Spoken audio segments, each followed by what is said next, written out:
Olá, aqui é o professor Arnaldo e vamos dar início agora ao nosso sexto módulo da disciplina de subestações, onde a gente vai aprender um pouco agora sobre os transformadores de instrumento, onde temos a subdivisão entre os transformadores de corrente e os transformadores de potencial. E vamos iniciar nessa primeira parte com os transformadores de corrente, os famosos TCs.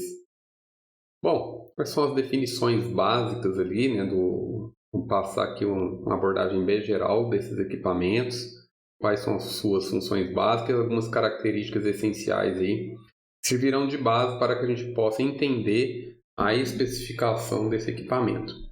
Então, os transformadores de corrente, eles transformam a corrente de linha para valores seguros, proporcionais à corrente primária, a fim de alimentar instrumentos de proteção e medição. Então aí a gente tem amperímetros, relés, medidor de energia, e são equipamentos de baixa impedância. A gente vai entender um pouco por que esses equipamentos têm que possuir uma baixa impedância, especialmente quando a gente for especificar o TC. E além disso, os equipamentos que você liga no TC também são de baixíssimas impedâncias, Basta a gente lembrar dos amperímetros relés, porque uma vez que eles têm que drenar a corrente, medir a corrente, então são equipamentos que possuem baixa impedância, e acaba que isso também vai auxiliar bastante na especificação do TC, principalmente o TC de proteção. Então, eu tenho que ter o sensor ali, acoplado com o meu disjuntor, é o equipamento que vai, digamos assim, sensoriar a corrente, num eventual surto ali de sobrecorrente. Então, algum equipamento precisa fazer essa leitura daquilo que ocorre no primário, na linha primária do sistema. Não faz sentido, não faria sentido ter equipamentos, relés, etc., interligados direto a esse tipo de sistema, porque senão, caso contrário, teria que ter sistemas muito robustos. Primeiro porque por conta do alto nível de tensão, e aí eu teria que respeitar as questões de rigidez elétrica. E além disso, consequentemente, eu teria um custo muito alto, para esses equipamentos.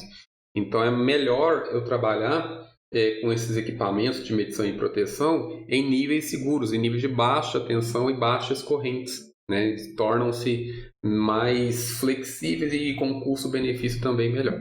Então, por isso que a gente tem esse equipamento, os transformadores de instrumento, para poder fazer essa conversão, reduzir, no caso aqui a gente está falando de TC, reduzir a corrente para baixíssimos valores, e aí eu vou poder, se o meu objetivo é medição, eu fazer a leitura correta daquilo que está ocorrendo no primário para eu poder elaborar de uma forma precisa o faturamento. Ou se for de proteção, eu poder ler as sobrecorrentes que vão acontecer no primário e refletir bem isso, sensoriando, sensibilizando os meus relés. Então essa é a função básica de um transformador de corrente.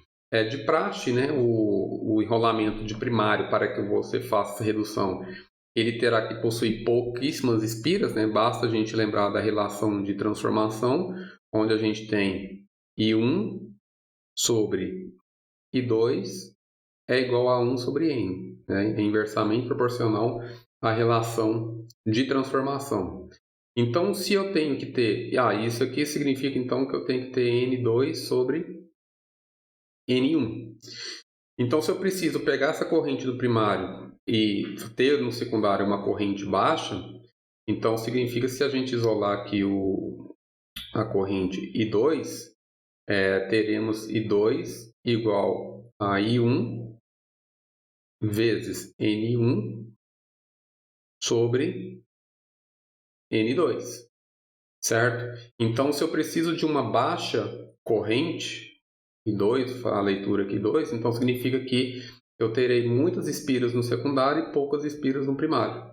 Dessa forma, eu consigo fazer uma conversão de corrente alta que eu tenho no primário para uma baixa corrente no secundário.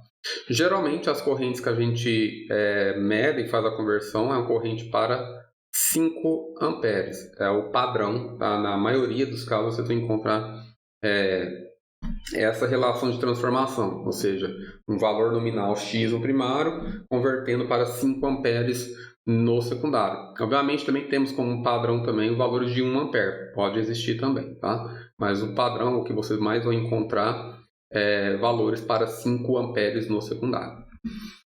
A ligação do TC, a ligação tem que ser em série, né, justamente para eu poder fazer a leitura da corrente no primário do sistema. Então, eu tenho que fazer uma conexão série do equipamento para fazer a leitura de forma adequada. No secundário, ele opera com uma tensão variável, e onde que ela depende da corrente primária de forma indireta, né, e da carga que você liga no secundário. Ok? Por que depende da corrente de uma forma indireta? Porque se você tem lá uma corrente, muito embora essa corrente vai ser muito constante, né, no primário, mas se você tem uma variação dessa corrente, essa variação reflete no secundário. Então, se a corrente altera no secundário, associada à carga ali, né, tem uma determinada impedância, então Z vezes I, então você tem ali a tensão variável no secundário. E a corrente é praticamente constante no primário, né, porque não vai ter tantas alterações de fluxo de carga. Então está aqui um esboço, né, um desenho que pode ilustrar aí melhor a ligação do TC. Né? Então imagine que você tem a barra principal do sistema, uma barra, né? E aqui você tem um núcleo e aqui N espiras. Então observe que N2 é bem maior que o N1. No caso aqui, eu tenho um N1 meu, que é a corrente no primário, eu tenho praticamente uma única espira, digamos assim. Né? A gente fala que eu tenho a minha própria espira do condutor primário, a própria espira do primário é o condutor, né? Então, o N2 aqui seria X espiras e o meu N1 seria igual a 1, né? Então, é aquilo que eu falei para vocês, né? Para que a gente possa ter uma baixa corrente no secundário, o número de espiras do secundário tem que ser bem maior que o número de espiras do primário. E aqui no secundário, né, do equipamento, a gente conecta o nosso equipamento para medição, ou eu conecto o meu relé, né, para fazer a proteção e acionar aí o mecanismo do disjuntor e interromper o circuito. Aqui uma outra figura, né, onde esboça aí o diagrama da minha barra, da minha corrente no primário, e ali meu enrolamento do secundário. Vamos entender aqui então como que é o funcionamento do TC, e a gente consegue identificar também onde que tem a origem do erro dele, né, de medição, porque muito embora você tenha um equipamento ali que está fazendo uma interligação com o sistema para você pegar a medição no secundário. Então você vai ter um erro ali de conversão, né, entre aquilo que tem no primário e que vai ocorrer no secundário. Né? Por isso que a gente tem as classes de exatidão do equipamento. Então temos aqui o primário do equipamento, né, do transformador de corrente, onde trafega a corrente do primário, e temos aqui a representação do núcleo, que é o material ferromagnético do transformador de corrente, e o enrolamento secundário, né, o enrolamento secundário do equipamento. Então, observe que essa corrente do secundário ela vai ser praticamente constante, porque a sua carga no sistema não vai ter uma grande variação. Porém, a sua tensão aqui no secundário, aquilo que você está medindo aqui, o RC e XC representa a minha carga, essa tensão ela varia de acordo com a carga que você conecta no TC e com a corrente que passa nele. Que, muito embora não varia tanto, tem ali uma certa variação, né, a corrente pode ter as suas alterações ali, não numa volatilidade muito grande, mas ela tem ali uma certa variação. Então, essa é a representação, o diagrama que representa o TC. Ora, o que seria o ideal, pessoal? Que aquilo que eu tenho no primário, eu fizesse a leitura direta no secundário. Mas a gente sabe, né, da compreensão de transformadores que parte dessa corrente ela percorre aqui o ramo de magnetização do núcleo do transformador. Essa corrente a gente sabe que ela é bem pequena, mas é justamente a diferença do erro aqui que eu vou provocar na leitura da corrente do secundário, porque pela lei de Kirchhoff de corrente, você tem o quê? Que o IP, né, a corrente do primário, é igual à corrente do secundário, mais a parcela que vai para o ramo de magnetização, né, a corrente de excitação. Então perceba que a corrente de excitação aqui vai originar um erro na leitura aqui do TC que a gente tem que considerar para a gente poder fazer a compensação, né, da verdadeira corrente que estará no secundário. E aqui umas observações bastante importantes em relação ao TC, que a corrente do primário TC não é dependente da carga conectada no secundário, isso é óbvio, né? A gente viu aqui na figura anterior, essa figura aqui ilustra muito bem isso, né? Aqui é o meu sistema, né? Então, o meu sistema ele vem aqui e a carga do sistema está lá na frente, né? Então, quem é que vai variar a corrente do primário? Essa carga aqui. E não a carga do TC. Se eu mudar essa carga do TC aqui, eu vou estar mudando a tensão do secundário do TC. Entenderam isso? Isso é importante a gente entender. Então, a carga é a carga do sistema, que é esta daqui, é ela que vai implicar numa variação da corrente do primário. Beleza? Agora, a carga do secundário do TC, ela não provoca nenhuma variação nessa corrente aqui. Ela provoca uma variação na tensão do secundário. Na tensão do secundário. Ok? Então, isso é algo muito importante aí para a gente poder entender. Tendo isso, então essa primeira observação, né? A corrente do primário TC não é dependente da carga conectada ao secundário, ela é dependente da carga do sistema. E aqui a outra observação muito, mas muito importante, né? O TC ele jamais deve ser operado a vazio. Porque se ele for operado a vazio, se a gente seguir a relação de transformação de um transformador, a gente tem que V1 é igual a N1 sobre N2. Se eu isolar o V2 será igual a N2 V1 sobre N1. Quando que isso aqui vai acontecer no secundário? Se você deixar ele aberto, vamos voltar aqui novamente para a nossa figura, que aqui ilustrando aqui fica mais claro. Se onde está um perímetro aqui for um circuito aberto, observe que a tensão que você retém no primário, ela será toda refletida no secundário, ou seja, ela não será mais dependente aqui em função da carga que você conectou no secundário. Por que isso? Porque a gente vai entender um pouco mais para frente a questão da saturação do núcleo do TC.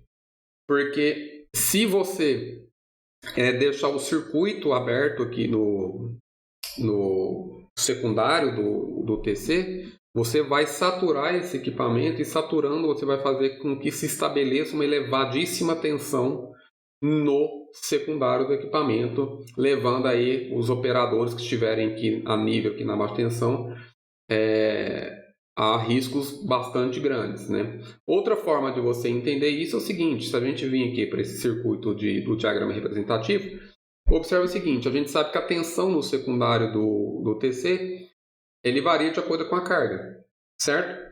Então imagine o seguinte, que a corrente do secundário ela é praticamente constante, porque ela depende da corrente do primário, que depende apenas da carga do sistema. Então essa corrente secundária é praticamente constante. Então imagine que você vai aumentando essa carga aqui no secundário. Então eu vou aumentando. Se eu vou aumentando a tensão aqui no secundário. Então imagine que essa impedância ela vai tendendo ao infinito. Então, se ela vai tendendo ao infinito, se aumenta tanto a tensão que ela entra no regime de saturação, em que qualquer corrente você vai ter uma variação de fluxo muito grande, né? Porque ele vai entrar no processo de saturação, porque a tensão alta vai saturar o TC, né? E saturando o TC ali, você tem um risco aqui, então, de ter elevadas tensões no secundário do equipamento quando você tem impedância muito elevada. Quando a gente tem impedância que tende ao infinito, impedância entendendo infinito é o quê? Um circuito aberto, ou seja, eu estou com o meu equipamento saturado, certo? Eu estou saturando o meu equipamento e aí a gente olhando a relação de transformação, olhando para V1 sobre V2, observa que aquela tensão V2 será extremamente grande. Por quê? Porque a tensão do primário tem uma tensão elevada, né? Você está ali, por exemplo, com 3,8 kV. O número de espiras do secundário também é grande. Então, número de espiras alto, tensão do primário alto, número de espiras do primário baixo. Então, você tem aí uma elevada tensão no secundário quando ele está operando em aberto. Professor, então, como que eu posso fazer se eu estiver com o equipamento ali no TC e eu não tiver nenhuma carga? O que eu tenho que fazer? Se você estiver nessa condição, você tem que curto-circuitar o secundário do TC, tá bom? Então, você jamais pode deixar ele operando a vazio. Então, se você não tiver nenhuma carga para conectar ao secundário do equipamento, você deve curto-circuitá-lo. Então, isso aqui vocês têm que ter bastante atenção quando for operar esse tipo de equipamento. Então, novamente, nunca, jamais ele pode ser operado a vazio. Se você não tiver nenhuma carga, você fecha um curto-circuito ali para que a corrente ali no secundário se mantenha naqueles 5 amperes. E como ali você não vai ter nenhuma carga, vai ter praticamente só o condutor que você fechou o curto, então você vai ter uma tensão no secundário muito pequena, né? Porque a tensão no secundário ela varia de acordo com a carga. Como essa carga é um curto, então você tem praticamente a impedância do cabo, essa impedância do cabo vezes a corrente do secundário ali 5 amperes, provoca uma tensão muito baixa e aí o TC não está saturado. Por outro lado, se você aumentar demais a resistência, você leva à saturação do equipamento, podendo provocar aí elevados níveis de tensão no secundário do equipamento. Então essas são as primeiras definições em relação ao transformador de corrente. Em especial essa questão da saturação, a gente vai comentar muito sobre ela, porque aqui no TC a gente tem esse problema de saturação por conta da tensão do secundário. Então isso é importante por conta da tensão do secundário que vai saturar o TC e não a corrente, porque a corrente ela é praticamente constante e depende exclusivamente da carga do sistema, não depende da carga do secundário do TC. Então aí a gente tem que tomar cuidado com a carga que a gente conecta no secundário do TC para a gente não saturá-lo. Okay? Obviamente que a corrente pode saturar o TC. Em que ocasião isso vai acontecer, pessoal? Se você tiver um curto-circuito, né? Então vamos voltar aqui no nosso diagrama novamente. Se você tiver um curto-circuito, a corrente IP vai aumentar drasticamente. Obviamente, então, a corrente secundária tem que enxergar esse aumento, então a corrente secundária aumenta drasticamente também. Aumentando a corrente, você tem aqui uma tensão elevada no secundário. Então, eu tenho que tomar um cuidado para que eu não possa deixar essa corrente do primário, né, no momento de um curto, né, que é o principal objetivo do TC é enxergar o curto, né? Eu não posso deixar com que essa corrente sature o núcleo aqui do TC. Tá? Então, esses são os cuidados. Eu estou comentando essas informações aqui para você que esse equipamento aqui, a questão da especificação dele tem que ser feita com bastante cuidado, em especial na situação do curto, né? Que é a função principal. Se a gente for comparar o que é mais importante num TC aqui, eu estou falando mais de proteção, porque o proteção é o que vai enxergar o curto, né? O que é mais importante no TC de proteção? Ele medir correntes baixas ou medir o curto? É medir o curto, né? Para medir corrente baixa, aí eu estou olhando a questão de faturamento. Aí sim eu tenho que me preocupar com as correntes baixas, né? Então, isso é um detalhe importante. Então aqui a gente tem aí uns conceitos básicos, né? Então são as definições básicas.